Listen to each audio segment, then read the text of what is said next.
Hello बच्चों, आज हम पढ़ने जा रहे हैं हिंदी क्षितिज पाठ 4 आत्मकथ्य का सभी प्रश्न उत्तर, जिसको जयशंकर प्रसाद ने लिखा है। प्रश्न 1।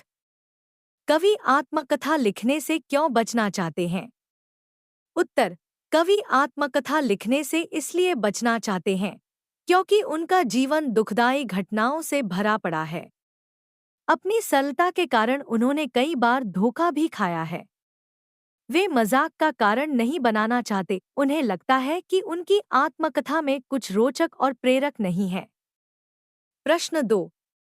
आत्मकथा सुनाने के संदर्भ में अभी समय भी नहीं, कवि ऐसा क्यों कहता है? उत्तर।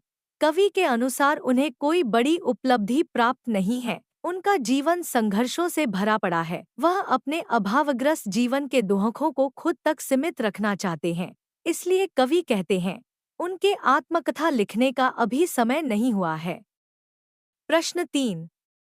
स्मृति को पाथेय बनाने से कवि का क्या आशय है? उत्तर। स्मृति को पाथेय बनाने से कवि का आशय जीवन मार्ग के प्रेरणा से है। कवि ने जो सुख का स्वप्न देखा था वह उसे कभी प्राप्त नहीं हुआ, इसलिए कवि स्वयं को जीवन यात्रा से थका हुआ मानता है। जिस प्रकार पाथेय यात्रा में यात्री को सहारा देता है, आगे बढ़ने की प्रेरणा देता है, ठीक उसी प्रकार स्वप्न में उसके द्वारा देखे हुए सुख की स्मृति भी कवि को जीवन मार्ग में आगे बढ़ने का सहारा देती है। प्रश्न 4। भाव स्पष्ट कीजिए। का मिला कहाँ वह सुख जिसका मैं स्वप्न देखकर जाग गया? आलिंगन में आते आते मुसक्या कर जो भाग गया। उत्तर। कवि कहना चाहता है कि जिस प्रेम के कवि सपने देख रहे थे वो उन्हें कभी प्राप्त नहीं हुआ। उनका जीवन हमेशा उस सुख से वंचित ही रहा। सुख उसके बेहद करीब आते आते उससे दूर चला गया। ख जिसके अरुण कपोलों की मतवाली सुंदर छाया में अनुरागिनी उषा लेती थी निज सुहाग मधुमाया में। उत्तर। इन पंक्तियों में कवि ने अपनी प्रेयसी के सौंदर्य का वर्णन किया है। वे कहते हैं कि उनके प्रेयसी के गालों की लालिमा इतनी अधिक है कि उषा की लालिमा भी उसके सामने फीकी है। प्रश्न 5। उज्ज्वल गाथा कैसे गाऊं?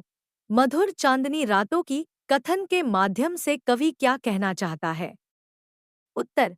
अपने प्रेयसी के साथ बिताए निजी प्रेम के मधुर और सुख भरे क्षणों को कवि किसी के सामने प्रकट करना नहीं चाहते। चांदनी रातों में बिताए गए वे सुखदायक क्षण किसी उज्ज्वल गाथा की तरह हैं। इन स्मृतियों को वह औरों को बताकर अपना मजाक नहीं उड़ाना चाहते हैं। उन स्मृतियों को वह निजी संपत्ति की तरह अपने तक रखना चाहते हैं। प्रश्न 6। आत्मकथ्य कविता की काव्य भाषा की विशेषताएं उदाहरण सहित लिखिए। उत्तर। जयशंकर प्रसाद द्वारा रचित कविता आत्मकथ्य की विशेषताएं निम्नलिखित हैं। कवि ने खड़ी बोली में कोमल शब्दों का प्रयोग किया है, जिसके अरुणक पोलों की मतवाली सुंदर छाया में मानवीकरण शैली जो छायावाद की प्रमुख विशेषता है का प्रयोग किया गया है। अरी सरलते तेरी हंसी उड़ाऊं मैं, तत्सम शब्दों का प्रयोग प्रमुखता से किया गया है।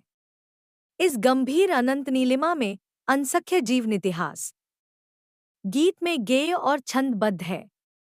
उसकी स्मृति पाथेय बनी है थके पथिक की पंथा की। प्रश्न 7।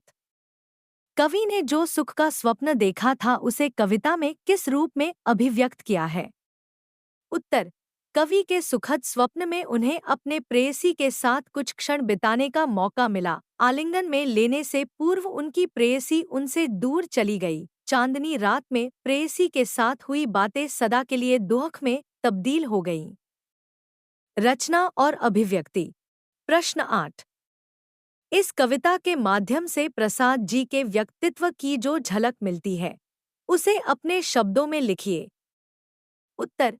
जयशंकर प्रसाद जी छायावादी काव्य के प्रवर्तक हैं। उनका जीवन सादगी भरा रहा। उन्होंने अभावग्रस्त जीवन जिया। वे विनम्र स्वभाव के थे। दिखावे नाम की कोई चीज उनके जीवन में नहीं रही। उन्होंने धोखे खाए परंतु अपनी सरलता और भोलापन नहीं छोड़ा। अपनी कमजोरियों को वो सबके सामने लाने में वे हिचकते थे, चूंकि उन्हें पता था कि ऐसा कर वे उपहास का पात्र बन जाएंगे। वे अपने दुहकों को खुद तक सीमित रखना चाहते थे। तो बच्चों, यह थी पार्ट 4 का प्रश्न उत्तर। चैनल पर नए हैं तो चैनल को सब्सक्राइब करना ना भूले। मिलते हैं अगले वीडियो में। धन्यवाद।